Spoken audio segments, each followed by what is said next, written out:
പോലീസുകാർ വീട്ടിൽ വന്നിരിക്കുകയാണ്. എന്നെ തൈക്കാടോട്ട് കൊണ്ടുപോവാണ്. അതിനുവേണ്ടിയാണ് ഇവർ വന്നത്. എൻ്റെ ലാപ്ടോപ്പൊക്കെ ചോദിച്ചിട്ടുണ്ട്. ഞാനിപ്പം തന്നെ എടുത്ത് മാറ്റട്ടെ. അപ്പോൾ ഇതാണ് യഥാർത്ഥത്തിൽ, അതായത് എന്താ പരാതിയെന്നും കാര്യങ്ങളും അറിയില്ല. ഞാൻ അഥവാ തിരിച്ചെത്തിയില്ലെങ്കിൽ ഈ വീഡിയോ അപ്ലോഡ് ചെയ്യുന്ന 7 മണിക്കോ 8 മണിക്കോ ഒക്കെ നമ്മുടെ ഇതിൽ ചർച്ചയുണ്ട്. അപ്പോൾ തിരിച്ച് വന്നില്ലെങ്കിൽ ഇത് അപ്ലോഡ് ചെയ്യും.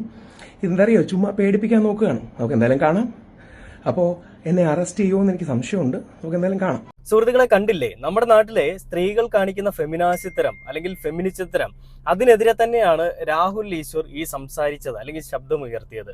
ആ ശബ്ദമുയർത്തിയതിന്റെ പേരിൽ തന്നെയാണ് അയാളുടെ വീട്ടിലേക്ക് പോയിട്ട് അയാളെ പിടിച്ചുകൊണ്ട് പോകുന്ന ഒരു രംഗം അല്ലെങ്കിൽ പിടിച്ചുകൊണ്ട് പോകുന്ന ഒരു കാര്യം നമ്മൾ കാണുന്നത്. നമുക്കറിയാം, രാഹുൽ മാങ്കൂട്ടത്തിന്റെ വിഷയത്തില് സ്വന്തം പാർട്ടിയിലുള്ള ആളുകൾ പോലും എതിർപ്പ് രേഖപ്പെടുത്തുമ്പോൾ എന്തുകൊണ്ടാണ് രാഹുൽ